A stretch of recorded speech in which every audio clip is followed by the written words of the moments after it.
Can we earn 1 lakh per month in biotech? Or why the starting salary in biotech is so low? Do we need to do MSc or PhD to earn better in biotech? So all these doubts, these queries I do get in my DMs quite often. So today in this video, I'll be covering all your doubts. So by the end of the video, you get a clarity about the package in biotech. So let's get started. So let's talk about biotech's low salary. So yes, as a fresher, a biotech student earns less, especially if you compare it with your salaries with an IT professional.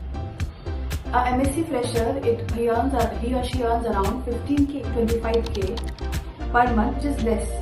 Even a PhD student, after completing his or her PhD, starts with a salary of around between 15k to 60k in India, which he or she feels is less compared to the time he or she has invested in doing PhD.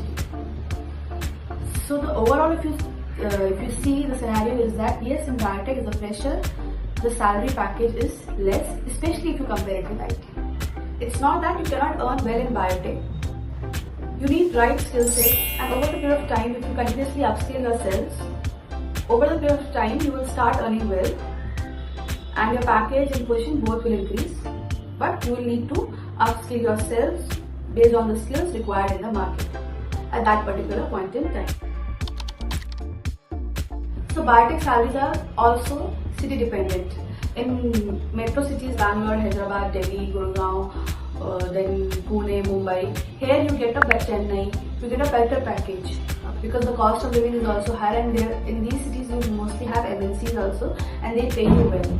But in smaller cities, you have just small scale industries, and the job options are mostly for quality assurance and quality control, and the package is also, they pay you is less. Fresher starts, his starting salary is around 10k per month approx. So you can see the difference if you work in metro cities and if you work in small cities, the package difference you can see here also. For growth in R&D, PhD is somewhat compulsory so that you can grow up the ladder. So after my masters, I had an option of going for PhD since my GATE scorecard was still valid, and many students based on the GATE scorecard took admission in PhD as well. So during my time, the GATE scorecard was valid for 3 years. So after doing your masters, taking admission in masters using that card, 1 year after your completion of your masters, you could there was a scope of taking admission in PhD program as well, and many students opted for it. Based on that GATE scorecard, they took admission in PhD in good prestigious colleges like IITs and NITs. So, but then I did not wanted to opt because I wanted to study more somewhat maybe. And but over the period of time, I realized doing a PhD would have been beneficial, especially for people who want to pursue a career in R&D, because you get chances of growth and promotions both. So, but then when I was I wanted to work, but since I saw many PhD students after completion of PhD still struggling for a job, and I got a job in hand, so I thought of going with that option.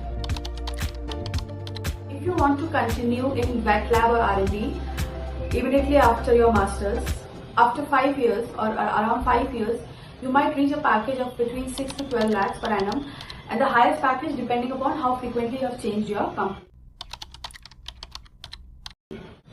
There are other domains as well where life science or biotech students can work, like quality assurance, project management, then bioinformatics, clinical data management, regulatory affairs, computer system validation. So these are also the fields where you can work. Most students know about R&D only, and everyone will the maximum DMs I get is like how to get into R&D. So there are these domains also which pay you well. Even in this, you can cross 12 lakh in around 5 years, but you will have to keep changing your company. Irrespective of any domain, if you stay in one company for long, your financial growth will not be that great. You will have to keep changing your company, because after you change a company, you get a better hike and growth. So the question is, can we earn 1 lakh per month in biotech in India? So the answer is no, not immediately. You should be open to switching companies, learning new skills, and over the period of time you will be able to earn 1 lakh per month, but it will take some time. I hope this video answered all the questions you have been searching for. And if there is any other question you have in your mind, do mention in the comments. We'll surely answer those questions.